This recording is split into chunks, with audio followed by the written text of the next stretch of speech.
My name is Amanda Vanderveen, and I thought I'd talk a little bit about how to hug a candle. Now, if you've ever been to any kind of a candle party or anything like that, I imagine you've probably had someone tell you before that if you have any kind of a pillar candle like this one here, that you're supposed to hug your candle. Now, it's not just because your candles get lonely and need a little love. It's actually so that you can have your candle last a heck of a lot longer and keep it looking really nice as well. So how do you hug your candle? Now, first off, very important point, is you want to make sure that you give your candle enough time to liquefy across the top. I don't know if you can see it really well from here, but I've got a little bit of a shell all around the outside of the candle that's keeping this well of wax trapped in the center. But the longer you let that burn, the deeper that well is going to get. Now, if you really like that look, that's not a problem. You can always let a well develop and you can end up with candles that look a little bit like my LED ones here. Looks fantastic, but your candle's not going to last nearly as long this way because the wax is actually the fuel for your wicks, and basically you're going to be wasting a whole bunch of fuel if you just let this shell build up on the outside.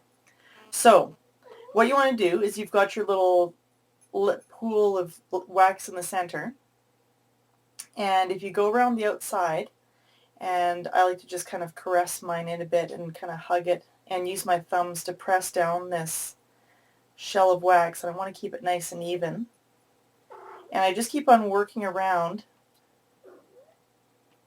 and pulling the wax in. Now, as you do this, you're going to bring down that outside shell, and you're also going to be displacing a bunch of the wax on the inside. And you want to keep it nice and level so you don't have some stuff spilling over on a little edge that's gone down a bit too far. And as you push that in, that wax is going from the outside is now going to be getting closer to the flame.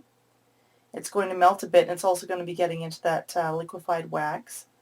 And you just keep on working at it until you get the inside layer of melted wax just about level with your outside shell. And it might take a few minutes, and on a 3-wick like this, sometimes on the points that are furthest away from your wicks, it's going to be a little bit thicker, so you might have to work it just a little bit more.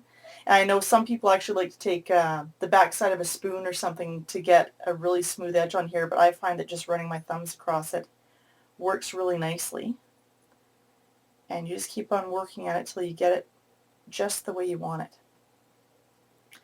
Now you'll find that doing this with a smaller candle is a little bit easier. For one, it doesn't take quite as long for the top of the candle to liquefy.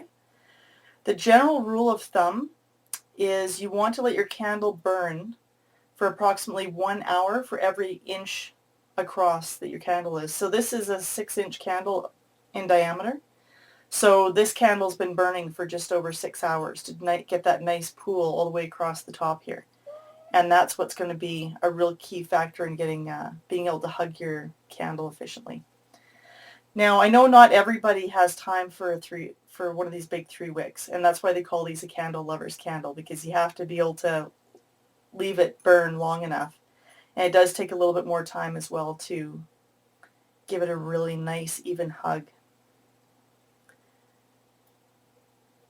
Now, I've had some people tell me that if you thought you were going to have time to let one of these burn for 6 hours, and a few hours go by and all of a sudden you have to run out of the house for an emergency, you blow them out, you didn't have enough of this liquefy to get a really good well going, and now you've got, or a really good pool going, sorry, and so now you've got this well developing that you don't necessarily want. I've been told that what you can do is warm up a skillet on your stove, hold this candle upside down over top of it, and don't place it right on the skillet, but just lower it really closely to it, and the wax that's closest to the skillet is going to start melting. And as you slowly lower it and keep an eye on it, you're eventually going to melt all this really high stuff down, and if you flip it over, you should have a really nice level top. I haven't tried it yet though, so I'm not exactly sure how well that's going to work, but I've been told that it works really, really great. So if you ever get a chance, give it a try. Let me know how it worked for you. And if I ever get a chance to try it out, I'll also let you know. So here I think I've got this about how I want it. If you can see, my pool now isn't recessed really deep down into the candle. It's almost level with my outside ring here, and that's what I want. So then when I blow out my candles, or put out my candle, the wicks, it's going to liquefy like this, and next time I light up my candle, I'll be starting it up almost as though this is a brand new fresh candle.